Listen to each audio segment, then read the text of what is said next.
इसका अर्थ ये है कि हम तो जो है वो रावण कह रहा है कि ये विभीषण को तो मैं अपना भाई मानता था, ये तो मैं इसको तो अपना भाई मानता था, मेरे को क्या मालूम था कि ये घर का भेदी लंका ढाए।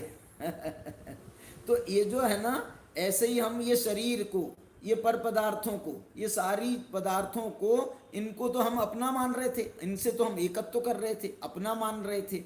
हमको क्या पता था कि ये तो हमसे भिन्न है, इनकी गाड़ी अलग है, इनकी विचारधारा अलग है, इनका सब कुछ अलग अलग है, हमारा इनसे कुछ लेना देना नहीं है, ये हमको क्या पता था। ये बात आचार्य बता रहे हैं।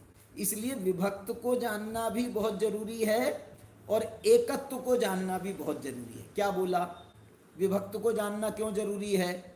क्योंकि विभक्त को नहीं जानेंगे तो उससे पर से हमारा भेद ज्ञान नहीं होगा, क्योंकि अनादिकाल से तो हम उसमें एकत्व करते आए हैं। और जो अपना स्वरूप नहीं जानेंगे, अपने एकत्व, वास्तविक एकत्व स्वभाव को नहीं जानेंगे, तो हमको अपनी आत्मा की महिमा नहीं आएगी।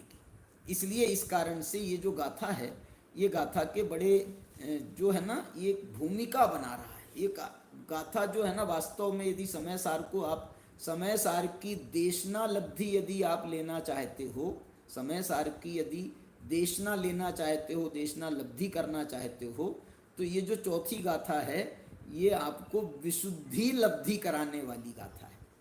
क्योंकि इससे आपकी विशुद्धि बढ़ेगी, और विशुद्धि बढ़ेगी तो आपका फिर देशना भी आप में कार्यकारी होगी।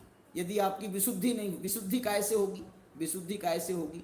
आचार्य समझा रहे हैं कि तुमने भैया काम कथा को, भोग कथा को, बंध कथा को बहुत सुना है, बहुत सुना है, बहुत सुना है, बहुत परिचय किया है, बहुत अनुभव किया, लेकिन क्या सार निकला है बताओ? अनादिकाल से तुम भोग रहे हो भोगों को, लेकिन इसमें से क्या सार निकला है तुम बताओ?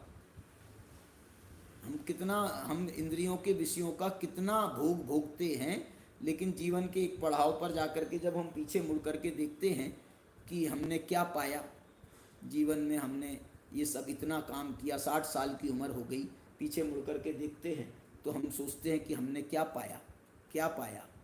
बोले पाया तो कुछ नहीं, खोया ही खोया है, खोया ही खोया है।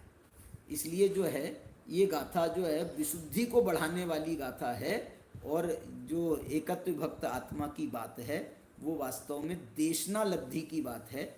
और देशना लब्धि होगी तो आगे प्रायोग्य भी होगी और करण लब्धि भी होगी। इस प्रकार से ये गाथा का एक मैंने भूमिका आपके सामने प्रस्तुत की है, गाथा की बात अपनी करी है। अब इसकी जो टीकाओं में कुछ विशेष बातें जो आई हैं उसकी चर्चा अपन नेक्स्ट इसकी कक्षा में करेंगे। आज की चर्चा जो है भूमिका के माध्यम से यदि हम समझें, और यदि आप आज रात को इस बात का चिंतन करें कि मैंने काम भोग बंधन की कथा अनंत बार सुनी है, अनंत बार उसका परिचय किया है, अनंत बार मैंने इसका भोग भोगा है, लेकिन मुझे आज तक अपनी आत्मा की उपलब्धि नहीं हुई है, ऐसा यदि हम विचार करेंगे तो मुझे लगता है जब हमको अब आगे गाथाओं में, जब पांचवी गाथा में अथवा जो तीसरी गाथा में भी जो देशना की बात कही है, एकत्व आत्मा का जो बताया है, उसका जो मर्म है वो हमारे ख्याल में आएगा। इस पवित्र भावना से आज की चर्चा को अपन यहीं पर विराम देते हैं। एक बार पुनः ये गाथा को अपन रिपीट करते हैं। सुद परिचिदानुभूता सवस्स विकाम भोग बंध कहा, एयत्तस्सुवलंभो नवरिन सुलहो विहतस्।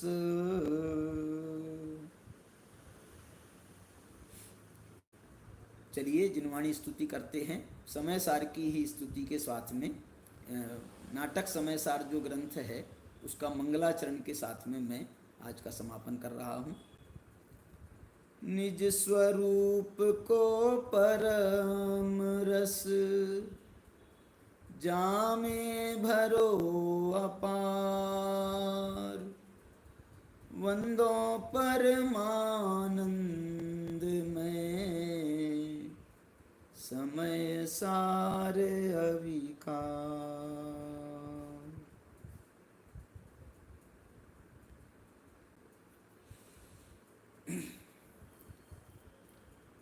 जय जिनेन्द्र।